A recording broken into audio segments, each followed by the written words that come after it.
Waldo Wolf, buenas noches, gracias por estar. Gracias a ustedes por invitarme. Hoy hay novedades judiciales, varias. Paz Rodríguez Nil, ¿nos puedes poner un poquito al tanto? Sí, efectivamente, tienen que ver con el caso de los tres jueces, de los jueces Bruglia, Bertuzzi y Castelli. Recordemos muy brevemente, el caso de los tres fueron trasladados durante el gobierno de Mauricio Macri a cargos en Comodoro Pi. Estaban en una situación estable en esos juzgados, tribunales, y lo que sucedió es que a instancias del Consejo de la Magistratura, del kirchnerismo en el Consejo, se comenzó un proceso de revisión, porque lo que sostenía el kirchnerismo le faltaba completar la designación para los cargos nuevos, requerían un nuevo acuerdo del Senado. Así fue como, a través del Consejo de la Magistratura, pasó por el Poder Ejecutivo el caso, llega al Senado, el Senado decide no darle acuerdo a ninguno de los tres para los cargos que estaban ocupando hasta ahora. En todo este proceso, los jueces recurrieron a la Corte Suprema, además de a los tribunales inferiores, amparos en las causas normales, digamos, fueron a los tribunales inferiores. Pero en paralelo fueron a la Corte, con un per saltum. En todo este tiempo, la Corte no se pronunció.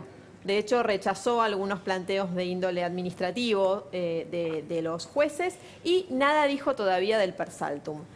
¿Qué es lo que pasó? La semana pasada, con el decreto de Alberto Fernández que ejecuta lo dispuesto por el Senado de no darles acuerdo, se ordena que dejen los tribunales a los que habían sido trasladados. ¿Pero qué pasa? Ellos dicen que todo este trámite es ilegal. Entonces, que el decreto que vale es el decreto original de Mauricio Macri, dicen incluso que fue respaldado ya por la Corte Suprema. Eso pero fue hasta en el ahora, 17, ¿no? Eso pasó. Claro, pero hasta ahora la Corte Suprema nada dijo de la cuestión. De hecho, ellos primero fueron con un per saltum, en paralelo con la causa. El per saltum lo que pide es que, una vez que les dijeron que no en primera instancia y estaba en la Cámara de Apelaciones en lo Contencioso su caso, lo que piden los jueces, los camaristas Bruglia y Bertuzzi puntualmente, es que la Corte tome, lo mismo hizo Castelli, tome el caso, salte la instancia de la Cámara y lo resuelva. La Corte nunca contestó, la Cámara tampoco contestó todavía y está esto en una situación de incertidumbre, al menos desde el punto de vista de los jueces, porque la Cámara de Casación les dijo que tienen que ir a los tribunales anteriores, empezó a aplicar el decreto. Bueno, entonces la situación es qué pasa con estos jueces que dicen esto que nos está aplicando Alberto Fernández no es válido porque nuestras designaciones estaban bien hechas y convalidadas por la Corte Suprema. Es una suerte de limbo, al menos para ellos. Claro. Y la Corte nada estaba diciendo sobre la cuestión. Lo que pasó es que hoy el presidente de la Corte, Carlos Rosenkrantz, anunció que para la semana que viene, después del fracaso otra vez de formar una mayoría para tomar una decisión dentro de la Corte hoy, que hubo un Zoom de más de una hora, dijo, bueno, yo convoco formalmente, haciendo uso de mis atribuciones como presidente de la Corte, para una reunión para el martes que viene para tratar este tema. Una reunión, acuerdo extraordinario. Bueno, vamos a ver qué es lo que pasa. Lo que desnuda en primer lugar esto son las internas feroces que ya se sabe que hay en la Corte. En la Corte, claro. Sí, sumado a esta decisión de no intervenir, al menos no hasta ahora. Rosenkrantz sale en este tono, intentando que se trate dentro de la Corte sin éxito, decide entonces poner una fecha él y convocar para la semana que viene. Waldo, ¿esto cambia algo, la situación como venía? Yo creo que ratifica, primero, la anomia que tenemos. Paz decía muy bien que estamos en un limbo, ¿no? Hoy tuiteaba la vicepresidenta diciendo los senadores reclaman en la justicia porque desconocen la democracia.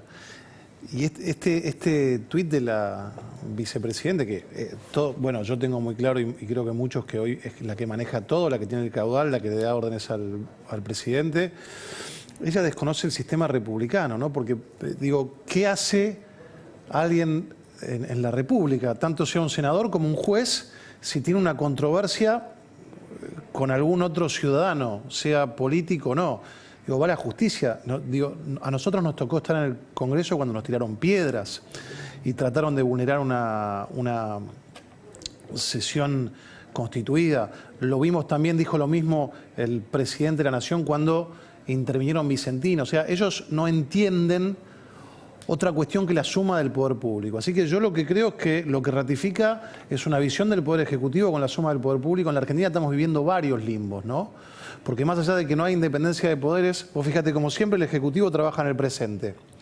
El legislativo trabaja en el pasado porque investiga qué pasó y... El judicial. Perdón, el judicial en el pasado y el legislativo en el futuro, porque legisla para el futuro.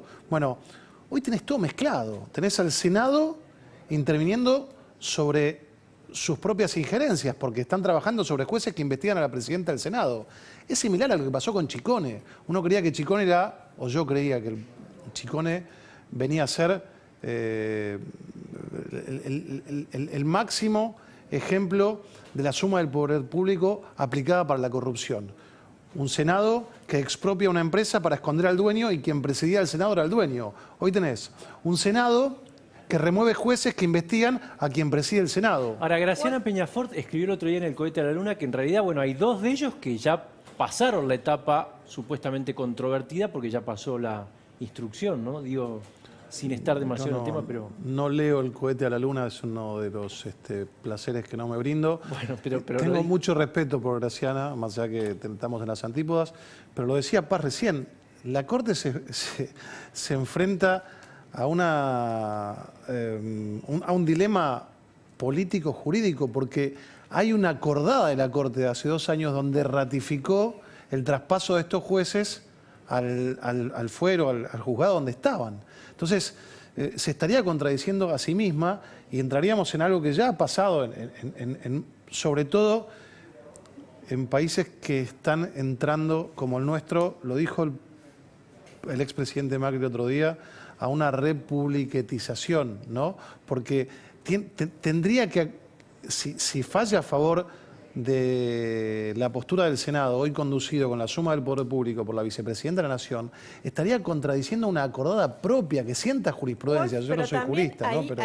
ahí el kirchnerismo plantea la siguiente cuestión. Dice, bueno, si la Corte decidiera ahora fallar a favor de los jueces, estaría avalando la posibilidad de nombrar a camaristas en cargos tan importantes como la Cámara Federal por decreto. Y más allá de este planteo que hace, ¿no cree usted que en el fondo del problema, más allá del trámite y de la capacidad para que se revise hoy la situación, pero que en el fondo de la cuestión, haber nombrado a camaristas en Comodoro Pi, en el lugar tal vez más sensible de la justicia vinculado con la política, de una forma que no es la forma ordinaria de la Constitución, que es nombrado, concursar específicamente para el cargo, obtener el acuerdo específico para el cargo, sino elegido por traslado por el presidente, ¿no cree que no es la mejor manera de elegir a jueces que están en lugares tan sensibles? Nosotros entramos en un dilema en la Argentina que no hay mejor manera. En la política, la forma hacia el fondo. Digo, estamos con una pandemia con récord de muertos el día de ayer. Con un país en el que ya el presidente se esconde para decir cuántos muertos hay. Que ni siquiera lo dice cara a cara, lo dice grabado, después de que antes lo dijo la payasa Filomena. Tenemos una vicepresidente que de lo único que habla es de causas judiciales. Entonces, usted me pregunta, ¿se puede discutir irregularidades en algún tipo de designación? Claro que se puede discutir, pero cuando el Poder Ejecutivo, a través de un proyecto de impunidad, que es el único proyecto certero que tiene este Ejecutivo, el único tema que trata es bueno, queda a las claras que nosotros no estamos haciendo política institucional republicana. Lo que estamos haciendo es tratando de que no venga una banda presidida hoy por la vicepresidenta de la Nación para hacer lo único que vino a hacer, lo único que hace, de lo único que tuitea, de lo único que habla, que es su impunidad. Waldo, ¿me esperás un segundo que vamos a hablar de toma de tierras? Me interesa tu opinión con Diego Caut en unos instantes. Dale, vamos y volvemos.